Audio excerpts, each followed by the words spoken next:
Government, they say they don't set a plan to investigate ESN funding. And as it happen now, they say that they are planning to bring back Mazi Simon Ekpa from Finland. Things are happening. My people, welcome back to Balabas Gist. If today is the first time they come across this wonderful channel, you are highly welcome. We see they here, they bring you updates back to back as it hot. Make sure say you share this video. I'm going to go straight to play the video. May you watch as it happen, and before we go come back, continue watch this video. So guys, the ESN is being investigated by the current administration. Take a look at this. So the Nigerian Financial Intelligence Unit revealed today how terrorist groups in the country are funded, and according to him, they say, or rather according to the group, the unit, they are saying that there is a network of affiliates of the indigenous people of Biafra across 22 countries. So we're coming back again to IPOB. Now, one would have expected that in this report would have heard maybe Boko Haram, would have heard ISWAP having their reign in the northeast and other parts of the country in terms of the kidnapping and banditry ongoing. But rather, the group mentioned here is Eastern Security Network and IPOB, and they're saying that they employ strategies by using certain groups through crowdfunding, betting platforms, and all other financial means that they use to get money to, possibly procure arms and do whatever nefarious activities they want to do. And they're stating that the diaspora affiliate, that is those outside the country who are members of the group IPOB, they have spread over 22 countries across the globe. So they submitted their report today to the law enforcement agencies for further investigation. What's your take on this report? But do you think that the government should have a conversation with the Finland government for any form of extradition, considering the fact that he's making treasonable comments? No, his comments are not, this is like something not worth responding to. It's not reasonable. It's just like the rantings of anybody can say whatever. But of what effect is it? Of what import is his comment? And nobody will take his comment serious that you want to declare the sitting president of the country wanted. He's moving around freely and he travels around the world and you are there just to talking balloons. So neither here nor there. Yes. So guys, the Nigeria Financial Intelligence Unit has come up with the report on how ESN is being funded, and the question is, they never included Boko Haram and other terrorist group in this report. So there is a question out there on why the real terrorist groups were being omitted and only the ESN is being investigated. Anyway, a lawyer is here to answer to all that, and also there is a question around whether Simon Ekpa will be repatriated to Nigeria to come answer questions for some of these comments. So guys, this lawyer is here to give answers to those questions. So just take your time, relax, and watch this video for yourself and drop your thoughts in the comment section below. Let me allow you to see the video. This report, Simon Ekpa, a controversial Biafra agitator and separatist, has declared that no fewer than 9 persons are wanted for terrorism allegations in the southeast. In the list, Ekpa named President Bola Tinubu, Vice President Kashim Shettima, amongst others, who he claimed are behind the insecurity in the region. Recall, the defense headquarters had earlier declared that Ekpa, alongside 96 others, are wanted for violent extremism in the country.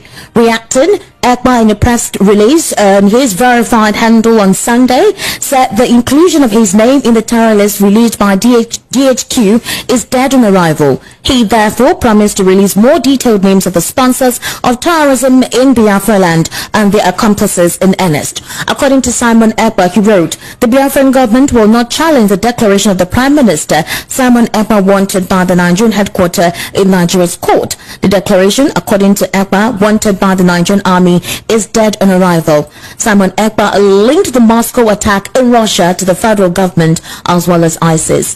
As in Finland at the moment, he's been declared wanted by the Nigerian government. And in response, Simon Ekpa is declaring that President Bola Ahmed Tinubu is wanted. Not only that, you recall the Moscow attack that transpired in Russia, he's linking the federal government along in collaboration with ISIS. According to him, he's saying that they would not support terrorism in any form and that they're simply against it, but that according to him, he's actually stipulating that President Bola Ahmed Tinubu's government is ISIS's stronghold, What does that mean? What facts does he have? Could this be the reason why the government is declaring him wanted? Because they feel he's creating a huge conflict in the country and serious disparity in the nation. What's your take on that? I would suggest we don't ventilate or give any amplification to this utterances by this character you just referred to. He's simply a rabble-rouser who is enjoying himself abroad in Finland. His comments are not worth commenting on, and even the ridiculous nature of trying to declare the president of the country wanted is simply stupid, and it's not worth commenting on. If he wants to, let him come into Nigeria and say such things like some of us are in Nigeria talking. He won't be he won't enjoy the cozy nature of Finland and be there and talking crap, and then we are trying to ventilate it and kudos to it. No, I wouldn't do that. But do you think that the government should have a conversation with the Finland government for any form of extradition, considering the fact that he's making treasonable comments? No, I mean, his comments are not, I mean, this is like something not worth responding to. It's not reasonable. It's just like the rantings of anybody can say whatever. But of what effect is it? Of what import is his comment? And nobody will take his comment serious that you want to declare the sitting president of the country wanted. He's moving around freely, and he travels around the world, and you are there just to talking balloons. So neither here nor there. Yes. Professor Ezeuche, the Nigerian Financial Intelligence Unit revealed today how terrorist groups in the country are funded. And according to him, they say, or rather according to the group, the unit, they are saying that there is a network of affiliates of the indigenous people of Biafra across 22 countries. So we're coming back again to IPOB. Now, one would have expected that in this report would have heard maybe Boko Haram, would have heard ISWAP having their reign in the northeast and other parts of the country in terms of the kidnapping and banditry ongoing. But rather, the group mentioned here is Eastern Security Network and IPOB, and they're saying that they employ strategies by using certain groups through crowdfunding, betting platforms, and all other financial means that they use to get money to, possibly procure arms and do whatever nefarious activities they want to do. And then stating that the diaspora affiliate, that is those outside the country who are members of the group IPOB, they have spread over 22 countries across the globe. So they submitted their report today to the law enforcement agencies for further investigation. What's your take on this report? I think is that the NFIU is just playing politics and even being ethnically influenced. Because the reality is this: the bulk of the terrorism actions, the bulk of the BDCs who transmit money, the arrests made even by foreign authorities in Dubai about Nigerians who are involved in funding terrorism, we know who they fund, and it is certainly not any IPOB. So this statement by NFIU is clearly political and is ethnically biased. So it is, if they have issues, let them bring it up and stop releasing press statements.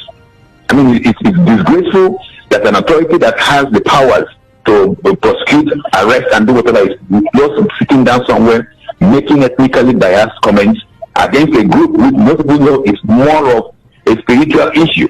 Okay. Because when they say bringing in weapons and all that stuff, it's crap. It's absolute crap.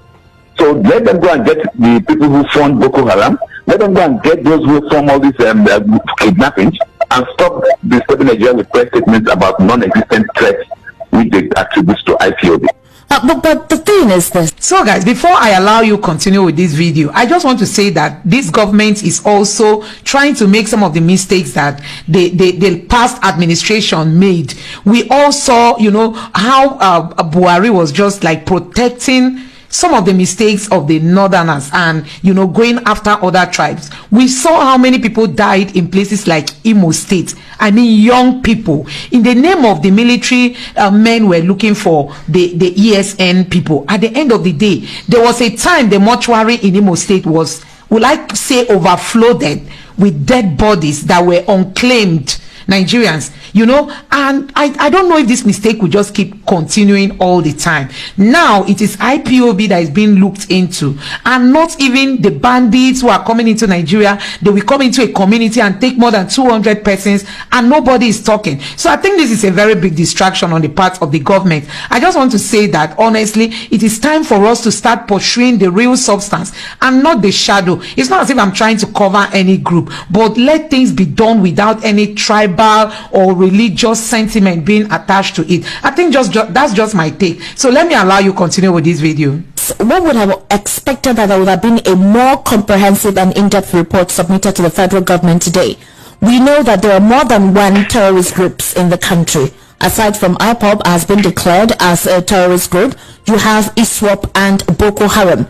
And recently, actually, in the Northeast, they've been ravaging that aspect of the nation, that axis of the country of recent, on a consistent manner. How come they were not able to get any link to that group as to how they're financed, as to how they procure their funds, as to their affiliates even outside the country? I mean, what would you say to that in terms of your net in searching and, going further before releasing the reports? Now, that is why when some of us talk about the biases in government, the lopsided nature of appointments, and you have virtually all the security outfits headed by maybe people from the non-Igbo area. So they can easily meet together and talk whatever they want to say about the Southeast, because there's nobody to even talk about the Southeast there.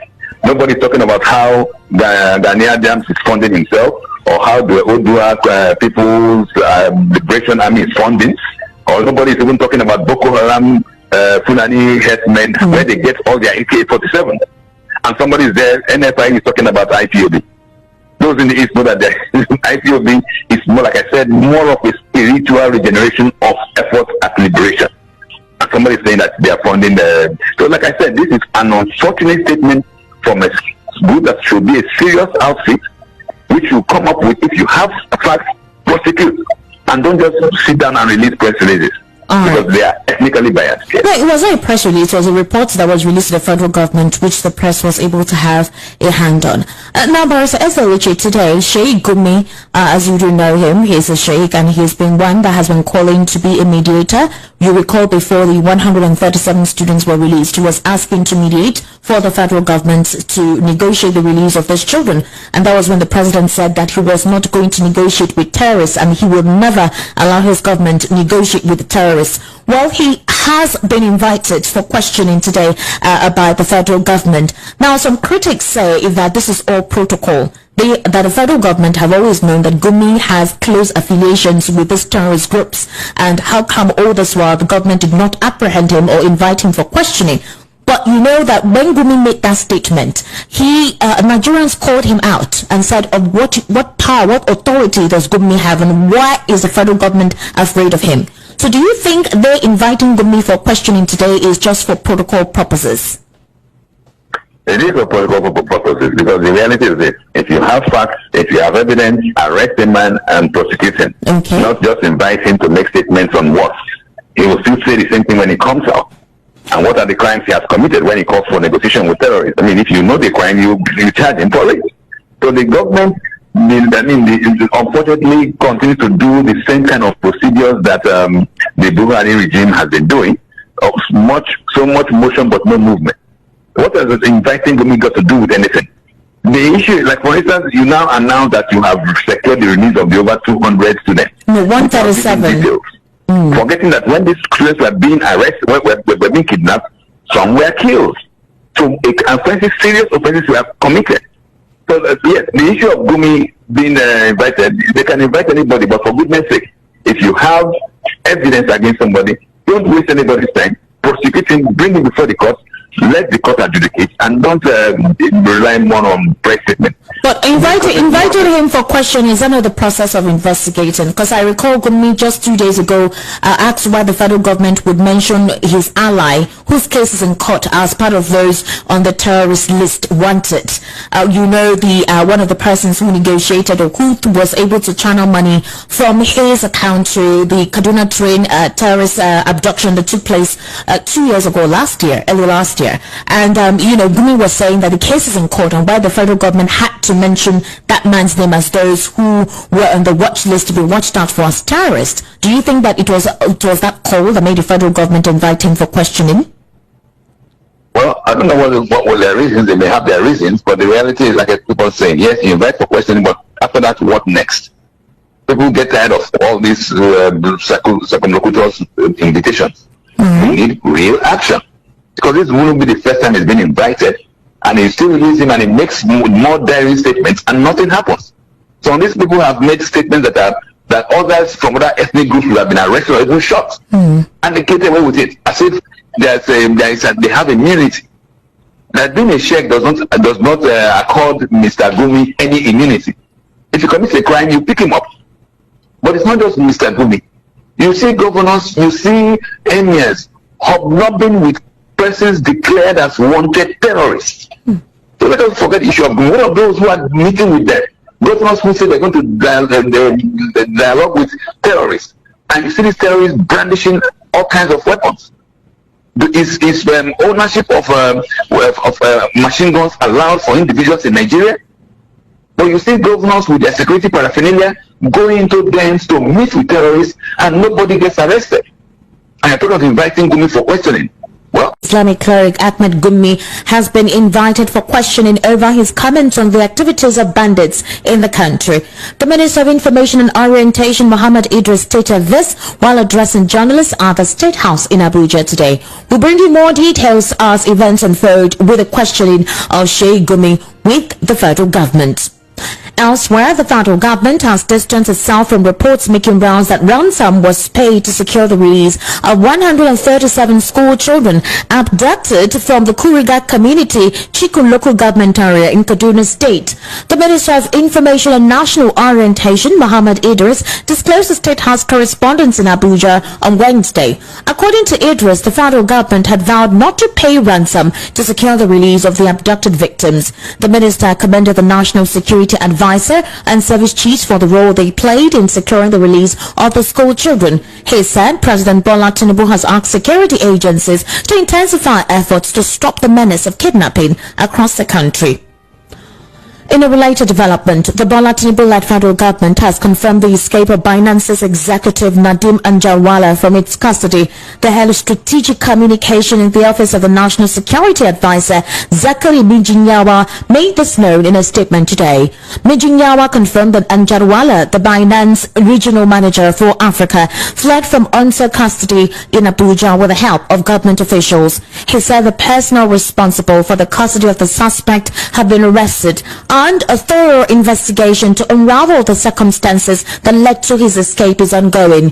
The UNSA spokesman added that a preliminary investigation showed that Anjarwalla fled Nigeria using a smuggled passport. He added that security agencies are working with Interpol for an international arrest warrant on the suspect. Recall that Anjarwalla and Tigran Gambarian were initially detained upon their arrival in Nigeria on February 26, 2024 on allegations of tax evasion and other charges.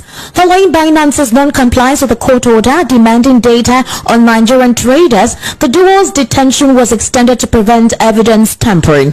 However, Anjarwalla managed to flee on Friday, March 22, from a guest house in Abuja where he and a colleague were being held.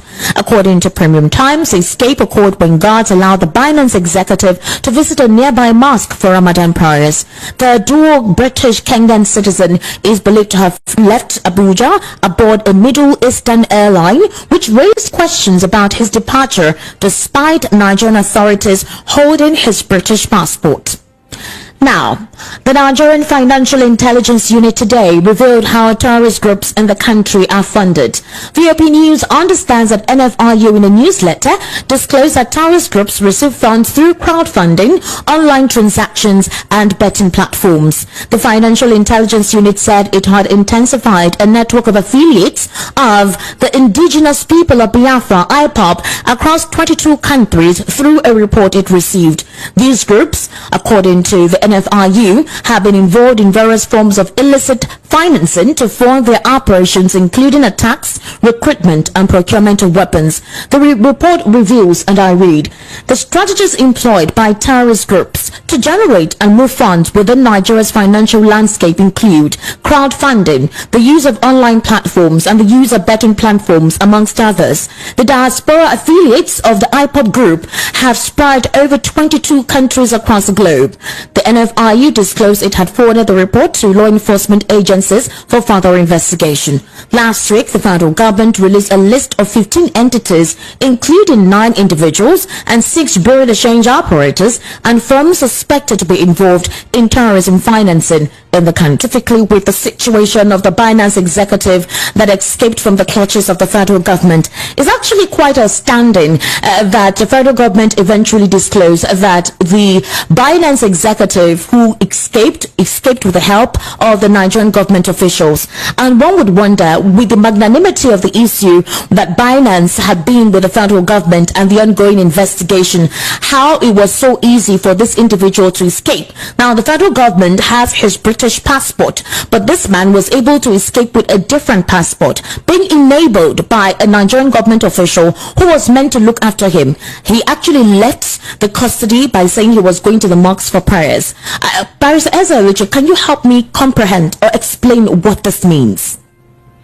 Well, thank you very much.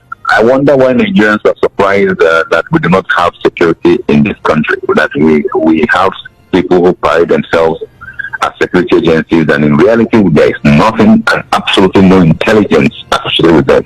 Why do I say this? We have events or instances where 100, 200 terrorists gather and attack communities, and our intelligence outfits, including even the DSS, are unaware of how 200 terrorists can gather and attack communities. I'm not surprised, and anybody who understands how security works, how the intel community works, understands that once you don't have it, you don't have it. So what transpired, the escape of this young man, is just that he had the funds to pay for his way out. And in Nigeria, we have people who have positions but no responsibility. There is somebody who is in charge of the DSS unit in Abuja or in wherever he's being kept. The first thing you expect of any serious country is to sack or even arrest the director or deputy director of that agency which is responsible for him. But what will Nigerians do? They only pick up the small fries, the person at the gate man of this outfit. That's the person that will bear responsibility. But those at the top who are actually responsible for this security lapse will go scot-free. So how would you expect them to behave well next time? So I'm not surprised that this young man went out. You can hold all the passports you want, but we know how porous our borders are. You can even walk past the security checkpoint at the airport. When you arrive at Nigeria from outside, or when you're trying to travel, you see some so-called VIPs. They will not go through the custom and immigration check. Barrister Ezra, don't go too far in your explanation. This is the same custody where the IPOB leader, Namikano, has been, he's been in the custody of the DSS, and they barely let him move out without anyone accompanying him. Whatever communication that has been handed to him or whatever visit he has is properly checked. They allow this man to go to a mosque, somebody that is going through investigation, someone who is in the custody of the federal government, who was allowed to go to a mosque, and that was where he escaped. And you want to tell me that that plan was not a plan that had commenced right from when he was apprehended initially, and there is a network within the government that was able to allow it, rather than just one or two government officials as they mentioned? How do you think this portrays the Nigerian government? Well, it only portrays the Nigerian government how those who understand the system have been viewing the Nigerian government as a most unserious lot. We still have characters at the topmost echelon of our society who have a complex when it comes to Caucasians. When you even bring somebody who is white-skinned to the prison, he has a different treatment from other criminals who Barrister Ezra, this man was believed to have left Abuja aboard a Middle Eastern airline, almost like the airline was waiting for him. The plan was already done and the airline was waiting for him. The government had his British passport, but he was able to get out of the country. So which brings us back again. The situation... This line is cracking up. Can you hear me? Can you hear me properly now? Yeah, I'm not hearing you very well. Yes, it's cracking up on your line. I can hear you very clearly. Can you hear me now? Yes, I'm hearing you now. Okay, so the question now is, with all of this, how do you think the government will handle this? How severe should they handle this? They will be clueless because it is above and beyond their capacity. What do you want them to do? The man is gone, he's gone. And the unfortunate thing is this. I will even doubt that the government can bring any foreigner back into Nigeria for trial, because all you need to do is to prove that the judicial system is not above board. Okay. And once you are able to establish that you're not sure that you will get justice when you are repatriated, no foreign country will repatriate you to Nigeria. Okay. So the government, the man is gone, he's gone. Simple. There's no two ways about it. So guys, you've heard it, a whole lot of information from the ESN being investigated to Samuel Ekpa, you know, being repatriated to Nigeria also, and so many things you have heard about Gumi being investigated too, or being called to question. So guys, there is a whole lot going on in Nigeria. And for me, I think the federal government should adopt the best practice when it comes to fighting terrorism. Adopt the best practice. You know that the Biafran people are asking for something. They said they want secession. They said they want to be on their own. They are making a request, and it is open, it is known to everybody what their demands are. Go ahead and speak with them and tell them why you cannot offer them, or why you wouldn't want to go ahead to grant them their demand. Instead, negotiate with them as, okay, I can't afford this, but let's do it this way. There must be a point of agreement. And for the other groups, the terrorist organizations like the Boko Haram that is known, the bandits that come into Nigeria and they can just take more than 200 persons out of Nigeria without anybody knowing. You know, those groups, you see them as enemies of Nigeria and fight them to finish. That's how to do things. We all know when Yaradua wanted to address the agitation in the South, some people saw it as in he was taking the wrong step. But today, Yaradua is being applauded to have taken that stance, even though he's no more alive. But people remember that if it were not to be him, maybe by now the Niger Delta would have been something else. Especially this period where we have terrorism and banditry all over the places, even across the world. Niger Delta would have been pushed to the wall, you know, to do things that Nigerians wouldn't have believed. But that situation was napped, you know, in the bud, and today there is peace in South. But these other people like Buhari and the current administration, they don't even see it as the best of strategy. Go and meet these people. They have people who can stand, who can come out to negotiate. It's not as if they are hiding it. Go and speak with them, even if you are not going to grant them, you know, them being the secession that they are asking for. Tell them, we cannot give you this. But if you say that the federal government presence is not being felt in your region, okay, that we can start looking into. Promise them. There were a lot of promises that were made to the Igbos even after the civil war. None of those have been, you know, implemented. None of them have been achieved. Even up to today, most of those promises have not been fulfilled. Those are the things the federal government should be looking into. Please, let's do these things and do it maturely. The other African countries are overtaking Nigeria. They are overtaking us because we pay attention to things that are not supposed to be given time to. That is where we direct our energies to. Look at Nigeria that is supposed to be talking about technology. We're supposed to be having many startups. You know, businesses should be booming with the kind of human beings God blessed us with. We have smart youths. We have people that are intelligent in terms of education or handwork, or you know, being smart in crafting things. Nigerians are very, very intelligent, but we abandon all those aspects of human resource development, and we are just paying attention to who is sponsoring terrorism, who is not sponsoring, and you are even tagging the wrong people. These are people that you know what their request is, their demands are. You should just go ahead and meet their demand and stop beating about the bush. Go against the real bandits and the terrorists, and just address the marginalization that is being experienced or being felt by the people in the Southeast. Just address that gap. I tell you, so many people in the Southeast don't even want to leave Nigeria. They don't. But when people feel they are abandoned, they are not. Look at so many businesses of the Southeasterners are in Lagos and Abuja because they can't even run businesses in the Southeast. There's no presence of government. No good roads. Nothing is working in the Southeast, and that's why you see every Southeasterner is running to the west or to Abuja. And at the end of the day, they will tell you they are destroying their property. Go back to your country. The government, go back to your state or to your region. The government have not made the Southeast a very, very, you know, a viable region, so that even the Southeasterners themselves can invest in that area. That is why everybody is running to Lagos, and Nigeria is not moving forward. So you can imagine where every state is meant to be independent and businesses are booming in all the regions of the country. We'll be making more money as a country, and insecurity will come down because people will be employed. So I think there are better and smart ways to address all these things, which the federal government really has to pay attention to. Don't look at all the side talk, even all these things that Simon Ekpa is saying. I don't think Nnamdi Kanu will be in support of those. So I don't think that's even something to hold firm on.